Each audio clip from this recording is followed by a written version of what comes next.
Mais qu'est-ce qui m'a pris de parler d'interdiction, de punition? Et en fait, cette expérience est très intéressante. Déjà, afficher l'interdiction de punition réveille les peurs, le stress, la peur par rapport à l'inconnu. Quand on est un adulte et qu'on a connu des punitions pendant toute sa vie, et qu'on a eu peur des punitions pendant toute sa vie, et qu'on agit au quotidien, non pas par motivation interne, mais par rapport à une peur d'une autorité extérieure qui pourrait nous punir, eh bien en fait c'est tout un monde qui s'écroule.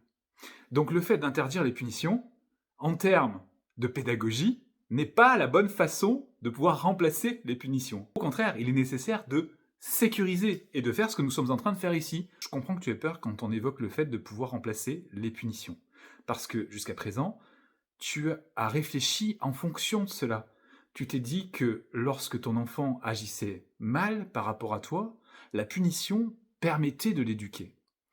Et comme tu n'as pas toi-même accueilli cette peur quand tu étais enfant, ou en tout cas on t'a empêché de le faire, tu as des difficultés à comprendre que ton enfant ressent de la peur et agit par peur lorsque tu le menaces de punition et lorsque tu le punis. Est-ce que cette motivation est celle que tu souhaites pour ton enfant dans cette relation avec lui? Ou est-ce que tu préfères travailler sur un plan plus ludique, plus empathique, et coopérer avec lui en croyant en lui? Parce que finalement, si tu te dis que infliger des douleurs, de l'humiliation est un moteur du changement pour ton enfant, c'est que tu ne lui fais pas confiance. Alors peut-être que l'idée, c'est justement déjà se retourner vers ton enfant, celui que tu as été, et lui dire: «Tu ne méritais pas forcément des punitions.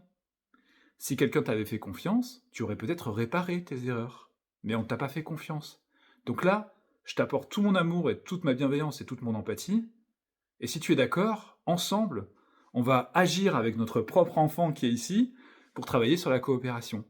Et je pense que c'est comme ceci, et pas par l'interdiction, que nous arriverons à changer les modes de fonctionnement. Sinon, en effet, c'est de la résistance qui se met en place, une résistance et un enfant rebelle qui se réveille dans un adulte qui devient agressif et violent, et ce n'est pas ce que nous voulons, parce que justement, nous voudrions que le changement se fasse de manière tout à fait empathique. Donc cette expérience est très intéressante, parce que ça fait un jeu de miroir.